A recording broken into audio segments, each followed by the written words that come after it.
యెహోషువ అలాగే ఇశ్రాయేలు ప్రజలు దేవుడు చెప్పినట్లు చేశారు. యెరికో పట్టణం చుట్టూ 6 రోజులు రోజుకొకసారి తిరిగారు. తిరిగేటప్పుడు నిశ్శబ్దంగా నడిచారు, మాట్లాడలేదు. కేవలం బూరల శబ్దము, వాళ్ళ అడుగులు చప్పుడు మాత్రమే వినిపించింది. యెరికోలోని శత్రువులు తప్పకుండా భయపడి ఉంటారు. చివరకు 7వ రోజు ఉదయాన్న యెహోషువ యాజకులు యెహోవా మందసమును ఎత్తుకొని మోశారు.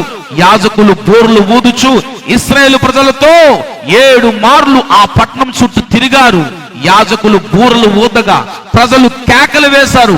ఆ బూరల ధ్వని వినినప్పుడు ప్రజలు ఆర్భాటంగా కేకలు వేయగా ప్రాకారం కూలెను. నా దేవుని బిడ్డలారా, యెరికో గోడ ఎత్తు దాదాపు 13 నుండి 15 అడుగులు, మందం పొడుగు, బయట గోడ మందం సుమారు 6 అడుగులు. ఆ రోజుల్లో బాంబులు లేవు, తుపాకులు లేవు. అయినా ఇశ్రాయేలు ప్రజలు విశ్వాసమును బట్టి యెరికో పట్టణం చుట్టూ తిరిగిన తర్వాత దాని గోడ కూలిపోయాయి. ఈ రోజు యెరికో గోడ లాంటి సమస్య నీ ముందు ఉన్న స్తుతి కేక ద్వారా విశ్వాసంతో ముందుకు సాగిపోతూ ఉంటే నీ సమస్య తొలగిపోతుంది. యెరికో గోడ శిథిలమైపోయినట్లు నీ ప్రతి కష్టం కనుమరుగైపోతుంది. స్తుతి కేక నీ నోటిలో ఉండాలి. విశ్వాసము నీ హృదయంలో ఉంటే నీవు గొప్ప కార్యాలు చూస్తావు.